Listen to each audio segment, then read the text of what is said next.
Asked if she should tie her hair up. I usually have my client's hair down. I like working through the scalp, moving the hair around.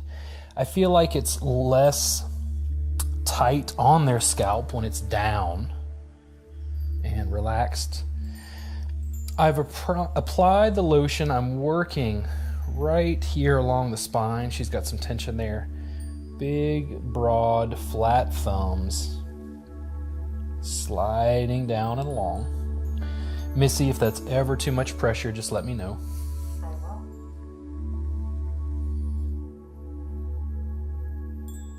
Worked on one side of the spine. Then we'll get the second portion here.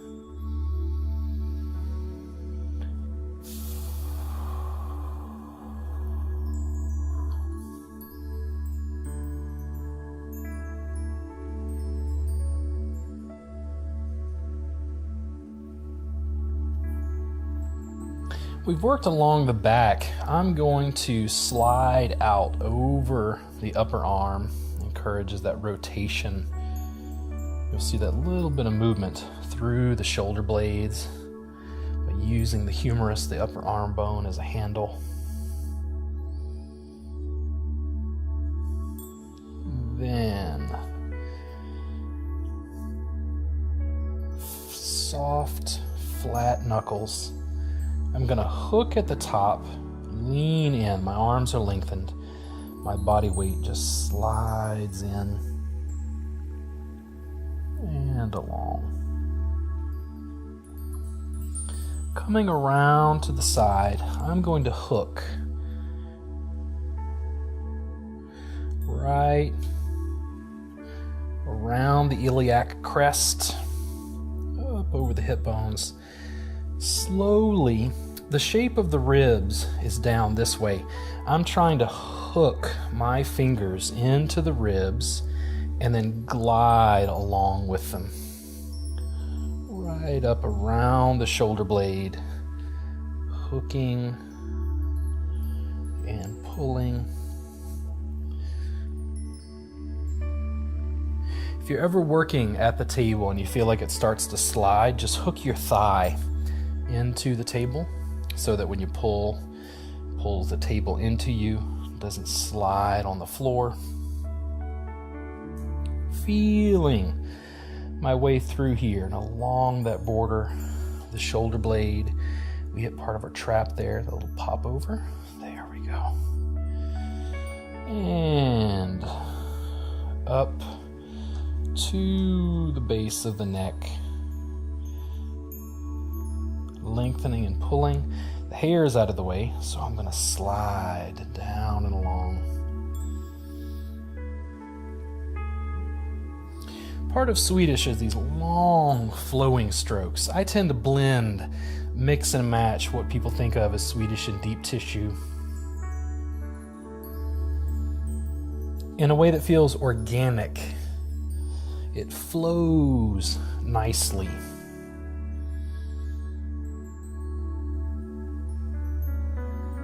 And same thing to the opposite side. Just depends how far over you want to move your body, but you can use the arms to hook around the ribs, around the side. Maybe varying the speed. Are you really, really slow? Sometimes. And sometimes I pick it up. A lot of it is by feel. No hard and fast rules. Just communicate with the receiver. Hooking around the rhomboids. The rhomboids attach along the vertebral border of the shoulder blade and go to the spine, hooking right through those guys. Gliding up. Gliding up.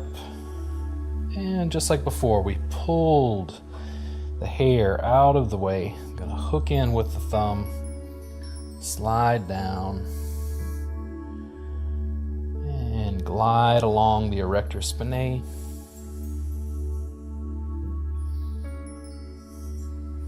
You can repeat that about 5,000 times according to the receiver's wishes.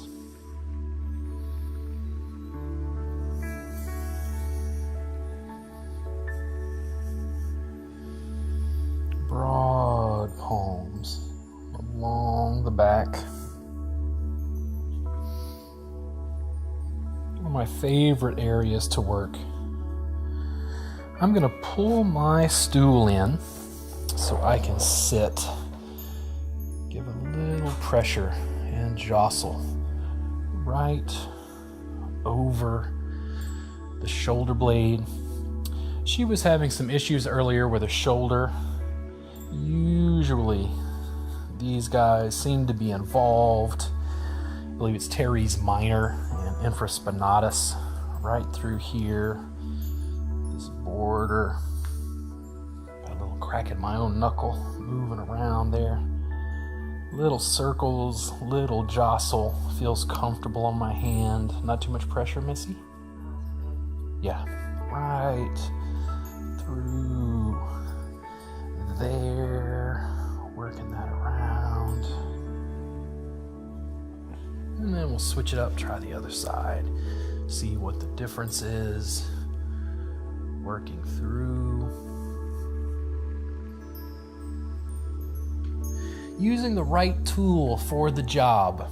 If you ever take classes with me, rarely will I ever tell you something is wrong. What I will tell you is some things are more effective depending on what you're trying to do. And the way I've determined what's more effective is just through trial and error. Again and again and again, working with people, trying to help them with chronic pain. You at home, working on your friends, working on your loved ones. You do not have to have a license to do wonderful, wonderful massage that's just as good in some cases as what you'd get from a licensed practitioner. The good thing about working on someone at home is it doesn't really cost anything. It's a wonderful skill to have. Look into short courses. Find a massage therapist like me who teaches continuing education and take a class. Learn some. This side here felt a little more tight to me. You'll see there's a little more blood flow. I'm going to work through here. General to specific. We were doing a general back sequence. Found something a little more gnarly. And I'm going to slide through there.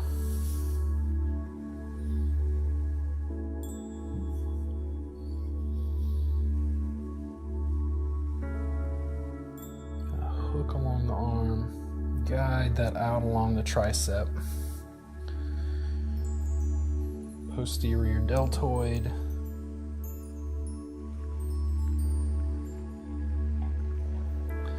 Remember we talked about supraspinatus earlier? This little guy. This is the spine of the scapula. Infra, below, supra. Infraspinatus, supraspinatus. Hook in right there. Not too much, Missy? No. And we softened this a little bit earlier, so it's probably a little bit more open.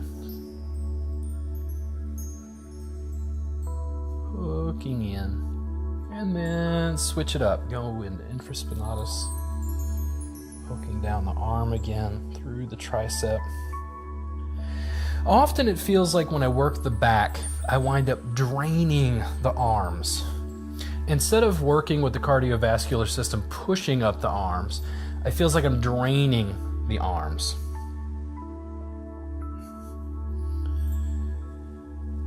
Gonna hook that fist in, slide it down and over. She slowly releases more and more. Let's go as she builds trust. Work down this side of the back. Change it up. We drew our tension here. Now we're going back on the spine again.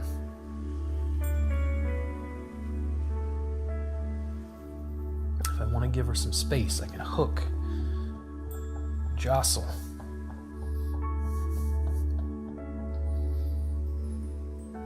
Now I'm engaging that same slide with this lift. It allows these muscles to shorten and lengthen.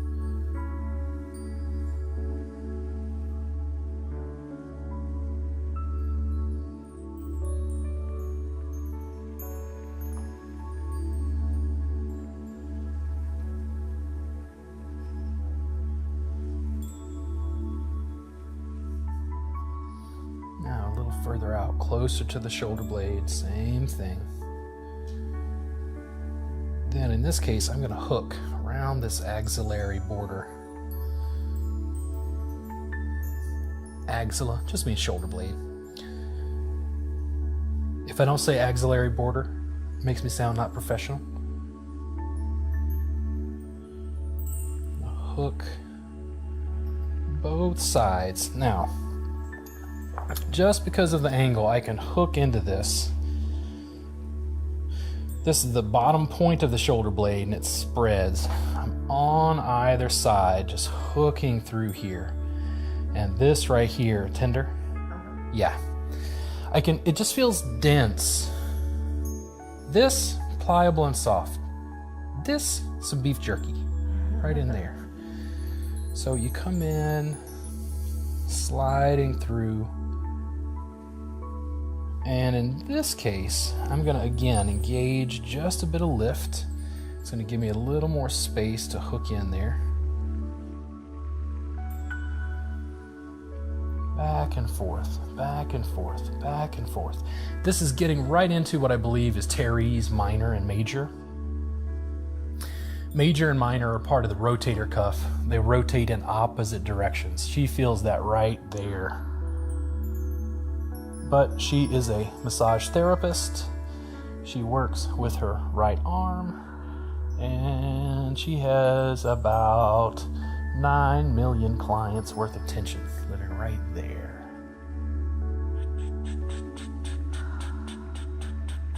Oh, cross fiber right into there. Now, if you're saying, wait, I thought he was working on the back. Well, what is the back attached to? It's attached to Missy, and that is the philosophical conundrum. Because if we take Missy as an organism and break her down into organ systems, organs, tissues, and she essentially dissolves into subatomic particles, when does she ever get to be Missy? We're working on a body, but you're working on a person. That part of her shoulder, around her shoulder blade, attaches to the upper back. It helps set some posture. If those muscles are tight and restricted, she's not getting a full range of motion. And that's what we're trying to restore by doing good massage and body work. I'm going to hook on this other side just because we worked on the other. This feels completely different to me. Not to say there's no tension here, but it felt like it was more muscularly developed on the right side. Hooking around the shoulder blade there, opening that guy up, working through. You can see the redness in the skin. That's a good thing. Not causing an issue. If you decided it was too much friction on skin, you can always add more cream or oil. I'm going to hook under the shoulder blade here again on this side, and I'm going to hook right along the spine, sliding down.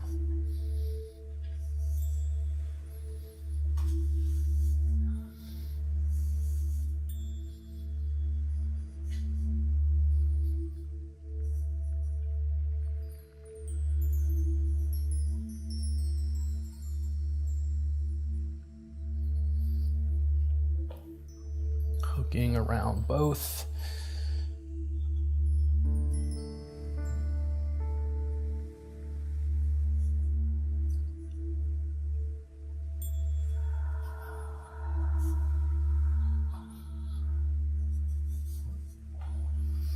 feeling, using tools. If your hands get tired, switch it out. You can switch to forearms. I'm going to hook down and around.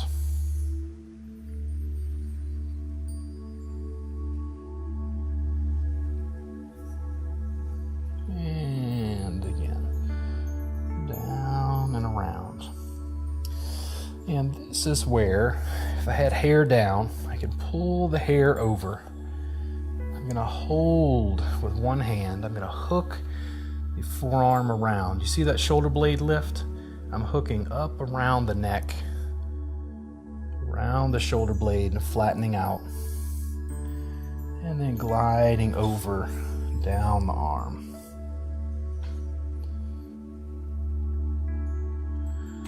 Again, hooking up around the shoulder blade, up and over. Getting this attachment between the neck, the shoulder blade, the upper back. Sliding along the tricep. Engaging movement. Using movement to access muscles. Always trying to work smart. I got a little more elbow now. I'm going to go slow, gliding around her shoulder blade. Sliding out, down and around. Big, broad pressure. Hopped over tricep there.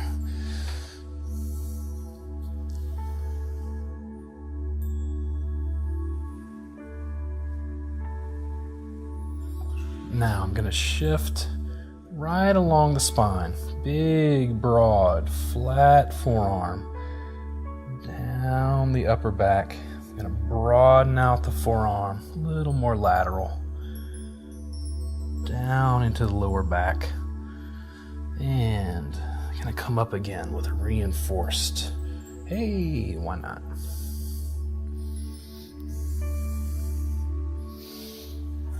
Always want to balance out a little bit to left, a little bit to right. Again, I usually work the right side a bit more. People have more tension there typically. Sliding up, or at least away from me. Down around the shoulder blade. Hooking forearm broad over infraspinatus. Down along the tricep.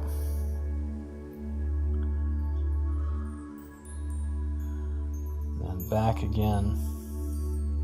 You can use that free hand to scoop into the hair.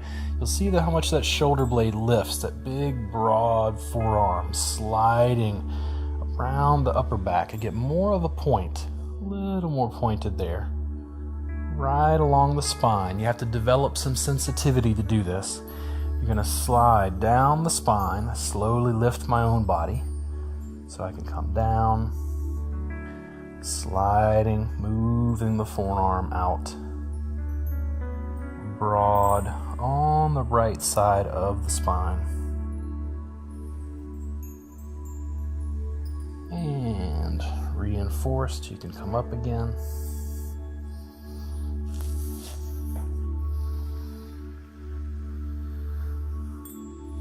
If it feels choppy at first, don't worry, practice. I guarantee you have friends. They're happy to come over for a massage.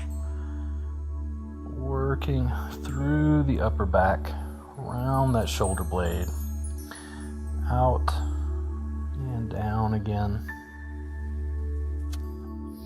You can hook into both supraspinatus here. Supraspinati? Don't know. What is supraspinatus plural? It's Latin. Hooking around the rotator cuff again, knuckles.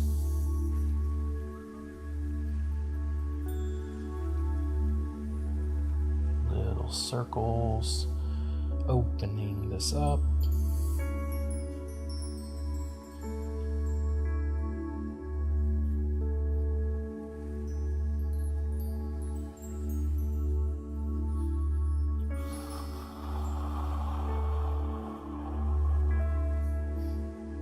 Along the shoulder blade. What direction feels good? Is it little circles?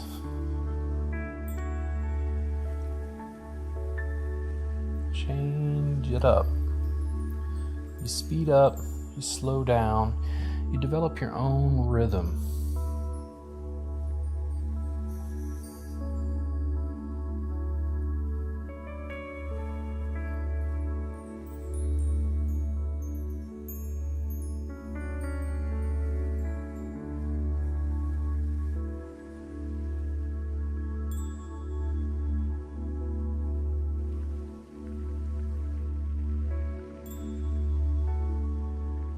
Down the back again, just like we started.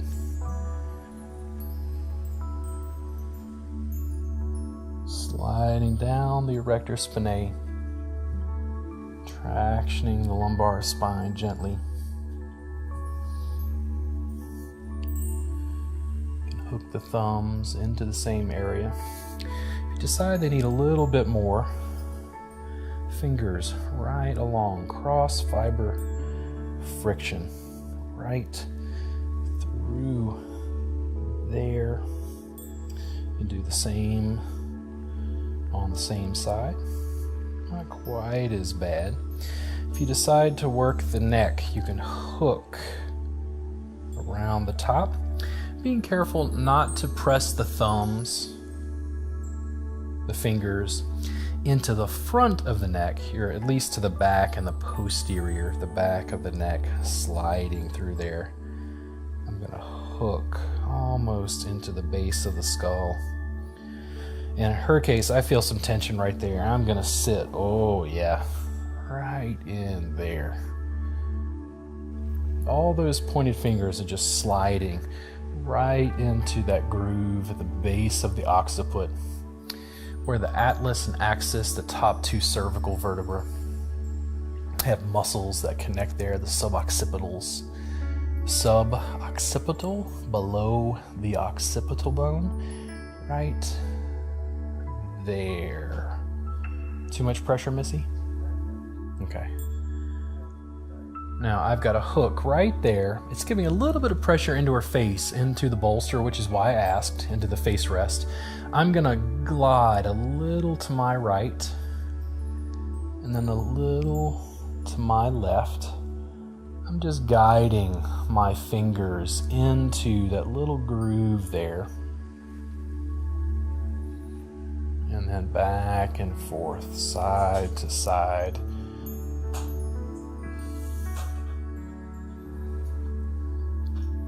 And then scalp from this position. Easy, easy, easy to come in, apply some pressure. You can hook a little bit around the ears. They're a little bit more difficult to see, but my fingers are sliding up and around. But it's particularly nice on this posterior portion at the base of the skull. It's wide open for our fingers to deliver pressure there. I tell my clients that I do wonderful massage and body work and horrible hair, because they always come out with their hair all ruffled everywhere. That's why massage therapists team up with good hairdressers and tag team. Right in there, right along her temporalis. Feel that in there, up around her temples. When you do work on someone's back or neck, I often recommend you do some head, neck, and scalp work at the end. It feels like a wonderful way to complete the work. I think when you work on multiple body parts, it reinforces the connection, that integration between the back and the head. The neck, the back, and the head. Reinforces that we're one person, different parts, all connected.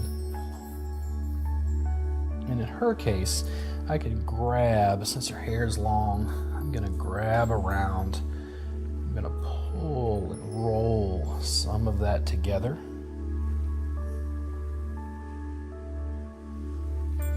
Now, the reason I suspect she likes this is because she has long hair, like me. And she has long hair for a reason.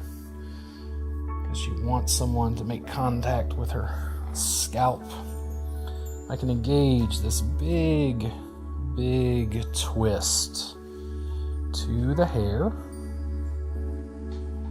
all the way to the end, and then I just slide. We twisted one direction, then I'm going to twist the other.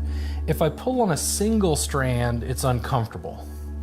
When you pull on all of it, it tractions all of this through the scalp.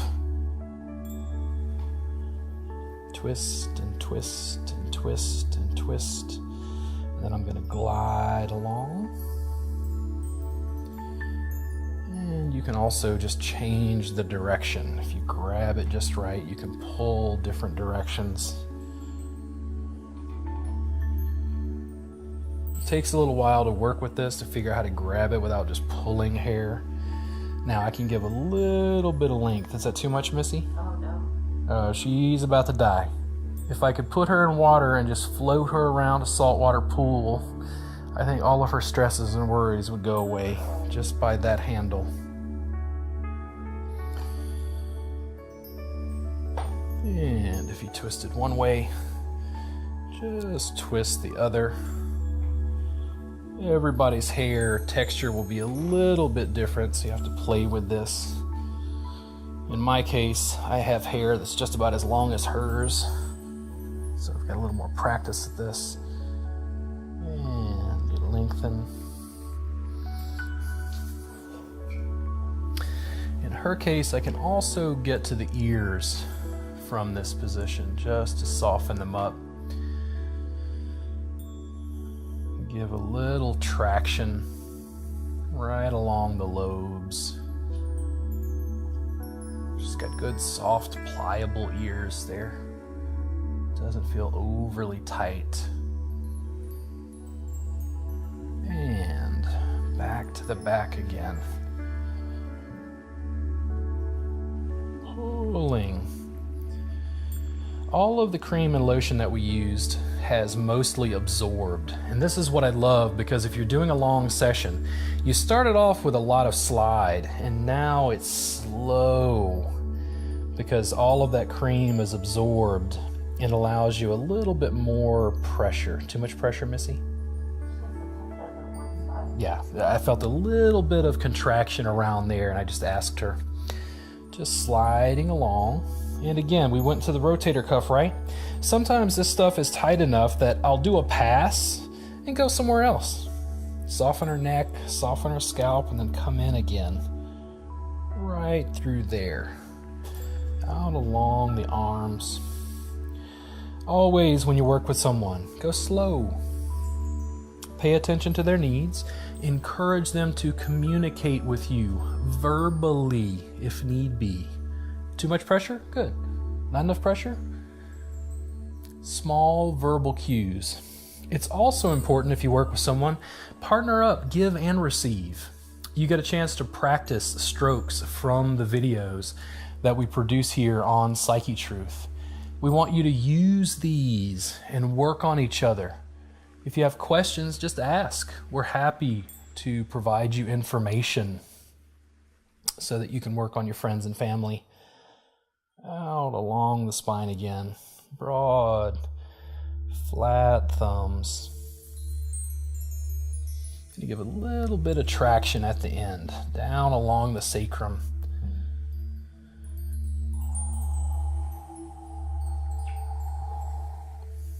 And to finish up, some people have different feelings about tapotement.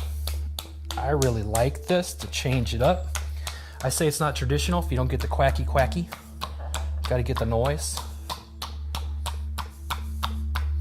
There's something about this rhythm that breaks up what we were just doing. If you do it too frequently, they'll know that the session is about to end.